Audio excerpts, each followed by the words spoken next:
What movie scene choked you up the most? In Titanic, where the mom is putting her two children to bed one last time, knowing that none of them will ever wake up again, makes me cry so hard every time. My mom can't watch the Titanic because that part is too hard for her. That and Ida and Isidore shows how good the movie could have been. There are great stories on the Titanic, and it shows in the movie when the best scenes are about the real people, but instead 90% of the movie focuses on two fictional idiots instead. The scene from Interstellar when Matthew McConaughey watches a video messages his kids left him over the years. The message where his son tells him that his baby grandchild died from the pollution destroyed me. Cooper gained and lost a grandson in the span of 15 seconds. Yeah, just the fact that his kids were the most important thing to him, and he missed their entire lives kills me. Reminds me of that scene in Endgame with Ant-Man. Yep, was going to say this. The two other times in the movie were when his daughter finds out her ghost was him the entire time, and when he sees her as an old woman at the end. You hungry? You wanna get something to eat? Yeah. Well, what do you wanna get? Cheeseburgers. You know your dad liked cheeseburgers. After we get out of here, I'm gonna buy you all the cheeseburgers you want. This sounds like such an innocent and meaningless conversation out of context, but in context there are too many feelings. I just realized the first thing he did once he got back to America in Iron Man 1 was buy a cheeseburger. Yup. It also symbolizes the moment when Robert Downey Jr. realized he had to stop using drugs and get his life together. I cried there too. My friend told me I was weird. Glad I wasn't the only one. In About Time, when he goes back in time with his dad to spend the day on the beach, I saw that just after my dad died, and that hit me hard. There is this one thing. A quick little walk. Totally against the rules, of course, but if we don't change a thing, if we are very careful, it shouldn't do any harm. I love this movie so much too. My dad passed away a couple years ago as well, and it's just such a beautiful film. Always makes me cry. It was 9 years after losing my dad and it still broke me. Beautifully portrayed by them both. I don't even have a great relationship with my dad, but this whole movie. When Forrest Gump realizes that he has a son, but is he smart? Get ya every time. Also when he visits Jenna's grave, so many tearjerker moments. Great movie. The self-awareness in that scene, and how he's worried that his son could have the same problems as him is tearjerking for sure. Also I can't help but sobbing when Bubba dies. Now I want Forrest Gump in The Departed. I think you mean The Departed? I watched this over the weekend and backed it up during this scene just to watch how Hank's very slight changes to his expression said so much without saying a word. The beginning of Up. Just watching their whole lives go by and then end broke me. That sad balloon man deserved better. That movie is bookended with emotion. The opening is brutal, but during the badge ceremony at the end, when Cole rides to award Russell for assisting the elderly and for performing above and beyond the call of duty, I would like to award you the highest honor I can bestow. And as he pulls away you see the grape soda bottle cap, full blast waterworks. The beginning of Up is a movie within a movie. It makes me feel like I've lived my entire life. Many have told me I'm an old soul, which I think is a pretty common saying, and Up makes me feel like my soul just aged 75 more years. I'm young, but Up always gets to mow the beginning and the entire movie. Deserved better? He lived a long life with the love of his life. What more can you ask for? The movie is about moving on. The final execution scene in Green Mile. If that doesn't get you, you're a straight sociopath. Delacroix's execution is brutal as well. My family was visiting after I had a baby and turned this movie on. I had to leave the room. Postpartum hormones and this movie are a bad combo. When I realized at the end of Bridge to Terabithia that the last memory of Leslie that Jess had was of her waving bye to him in the rain. I refused to let my kids watch this, and I really couldn't figure out the target audience for this movie. It's like a kids movie that crushes you at the end. Like Old Yeller with humans. It's a kids movie based off a kids book. I don't see a problem with letting kids know that sometimes tragedy happens. There is an episode of Sesame Street where Big Bird grapples with the concept of death. A human actor Hooper of Hooper's Corner Store died, and they used it as a teaching moment. I saw the movie and the book as more of that. Soul-crushing and brutal, but sometimes kids go through soul-crushing things. It helps to have media for them to explore their feelings. I read the book in school way before the movie came out. Everyone in class was crying during our silent reading time. When Ash gets turned to stone, Pikachu try to shock him to wake him up. It's just so sad. Choo-oh-oh. Dee-choo-oh-oh-oh-oh. Dee-choo. See. Saw this in the theater with my older brother. I was 7 and cried so hard at that part. First movie I ever cried at for sure. The ending of The Green Mile. The speech brings me to tears every time. I also got choked up during the scene in Brokeback Mountain when he's hugging the jacket near the end. That Brokeback scene is devastating. Please boss, don't put that thing over my face. Don't put me in the dark. I's afraid of the dark. The Green Mile is the only movie to make me cry just thinking about it. When I watch it my eyes almost swell shut from crying so hard. In The Land Before Time when Littlefoot is wandering aimlessly after the death of his mother, and he sees his shadow thrown huge on a nearby mountain, and goes running to it, thinking it's her, calling out mama, mama, only to find that actually, it's just his shadow, and that she really is gone. He then curls up into one of her footprints in the sand and cries. I was about 7 the first time I saw that film and I've never forgotten it. It felt so brutal and gave me nightmares about my mum dying for months and months. I can't watch it now at all. The theme song is such a tearjerker too. What is even sadder is what happened to the little girl who voiced Ducky. When John Candy tells Steve Martin that his wife, Mary, has been dead for 8 years in planes, trains, and automobiles. Neil says, Dale, what are you still doing here? I thought you were going home. Dale says, I don't have a home. Mary has been dead for 8 years. I've seen it 100 times and it still gets to me. Oh man, you had to go there. I like me. My wife likes me. You made me cry just thinking about this. I miss John Candy.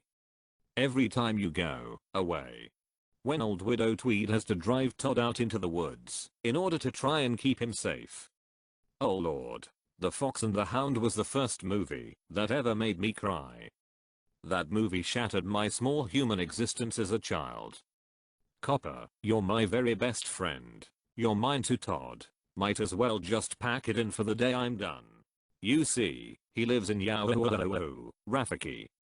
Father, don't leave me, don't leave me. When Laura gives a eulogy for Wolverine at the end of Logan. Or when you realize that when he dies he's holding her hand, and in the Origins movie his death was predicted with I see you dying with your heart in your hand. Her turning the cross over to make the X got me. I mean all of it was sad up until that point, but that's when I just broke down. Also right when Logan dies, so this is what it's like. I started crying as soon as they showed dementia-ridden Professor X. I love Peace Stew and my tears basically lasted the entire film. Great movie, but I don't think I could ever watch it again. Hurt too much. Shadow at the end of Homeward Bound. That movie wrecks me every time I see it. He was old. It was too far. Oh Peter, I've missed you, and I love you. I'm terrified that one day he won't make it. That pause before he crosses the grass seems to be longer every time I watch it. The ending of Coco got me good. Remember me, for I have to say goodbye. Remember me. When my 5-year-old and I watched this for the first time, she had to ask me, Dad, why are you shaking so hard? Because I was literally convulsing from trying not to cry. Let it out. It's okay. Disney scientists worked for 100 years to formulate that perfect feels punch. It completely wrecked me. My mom's mom passed away when she was a little girl, so her grandma raised her, and she grew up immersed in the same culture. Watching that movie reminded me to hug my mom a few more times. I can't see an older person, male or female, cry without tearing up. Also seeing them just be really happy and surprised gets me too. In the movie Your Name Kamino Wana, when they have the briefest encounter with each other here, I have a marker. We can write each other's names on our hands, so we don't forget, and we can find each other. He writes on her hand, and when she goes to do the same the marker clatters to the ground as golden hour has ended. And then, You find out he didn't actually write his name, just I love you. I watched this movie for my second time with one of my best friends, who is now my girlfriend, for her first time. From that point on, she had tears streaming down her face until the very end of the movie and did her best to not interrupt the movie with her crying. Once it ended she just started huffing and sniffling, and it was the cutest thing in the world that she spent the last like 20 plus minutes of that movie completely taken by that romance and needed it to work. This was my first thought too. It's one of my fave movies. My BF and I cosplayed Taki and Mitsuha at Katsucon this year and I tried to think of ways to reference this scene as a joke pretty much all day. Couldn't pull it off due to my unfortunate inability to completely disappear. Come on Mr. Frodo, I can't carry it for you, but I can carry you. Makes me die. So selfless. Such an amazing character. I also really like the moment in Fellowship when Frodo realizes the burden is his to bear alone and sets off away from the Fellowship. Sam almost drowns himself to catch up with him because of the promise he made to Gandalf. Similar to your point, it's him being selfless and doing anything to support Frodo on this awful task he has been given. Gets me pretty good as soon as he starts stammering out I made a promise, Mr. Frodo. Ugh, I love Sam so much. Don't go where I can't follow. The Fox and the Hound. The abandonment scene kills me. I can't watch that movies at all. Cool. I'm now that grown man trying not to cry on the bus. The death and oh captain, my captain in Dead Poets Society. Every time. I just recently saw this for the first time, and everything after the play is absolutely devastating. TV but still 10th Doctor's regeneration. Culmination of all of his best companions, and then he dies alone. I don't want to go. Then the immediate music score slowed down from its normal upbeat pace makes me cry man. Here we go again. Yes, the other regenerations were hard, but I start bawling as soon as I hear the knocks. And I could do so much more. Ugh, my heart. Verity to the Doctor. Funny. That's the name he used. The Doctor, was she happy in the end? Verity, yes. Yes she was. Were you? 9th for me. Before I go, I just want to tell you, you were fantastic. Absolutely fantastic. And do you know what? So was I. We had this played along with the 4th Doctor's theme at the end of my brother's funeral. Honestly can't watch it anymore. Crying now just reading it. He was the best. Dad come on. You gotta get up. Dad, we gotta go home. Mufas's death scene will never not make me cry. That moment, in a letter to Zachary, I have never ever felt such raw emotion in anything else I have watched in my entire life. I stood up and screamed. In Gran Torino, Walt willingly getting shot by the gang members, putting them in jail so they can't hurt Theo or his family anymore. And the reading of the will, where he gets Walt's car. Man, that movie was sad and touching. Clint Eastwood singing as Theo drove off in his car was great too. I went through basic training and tech school with Annie Herr's brother. That dude was such a freaking tool and thought he was better than everyone else because his sister was an actress. Completely killed my desire to see that movie when it came out. Any movie where a dog dies, I just can't, and I bawl like a baby then go hug my dogs until they look at me awkwardly. For your future self. Tested with John Wick, was not disappointed. I love that someone created this. In Lamis, when all of the bodies of the fallen fighters are laid out in the street and Javert puts his medal on Gavroche. Which, as a fan of the musical, I did not expect, because that part of it isn't in the musical. Never seen the film, books were hard going, but read right through, choked me up many times. He was a true hero, that little one. I fell apart when his brother ran out to grab him at the barricade. The gas chamber scene and the boy in the striped pajamas. For 2 weeks after I first saw that film in the cinema I would tear up thinking about it. I was shown that movie in a history class in middle school. As soon as they went into the camp to find the Jewish kid's dad, I got the most intense burning feeling in my chest that didn't go away until maybe 10 minutes after the movie ended. Then I was sad the rest of the day. The end of Schindler's List in particular. I could have got one more. Oscar rattles off a half dozen things that he kept, that he could have sold, in order to save more people. It drills into a fundamental goodness that possessed him. Through most of the movie the audience could, to a certain extent, explain his endeavors as selfish free Jewish labor, to work in his factories producing goods. But at the end we see him stripped bare in front of all of the people he helped, and the only thing he can think about is how he could have saved more people. Beautiful ending to a haunting film.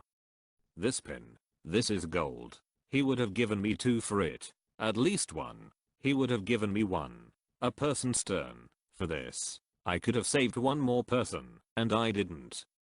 And all of the survivors were standing there, just letting him say it, but with knowing in their eyes, because they knew he couldn't have saved them all. But they let him have his breakdown. It was really emotional. It hit hard.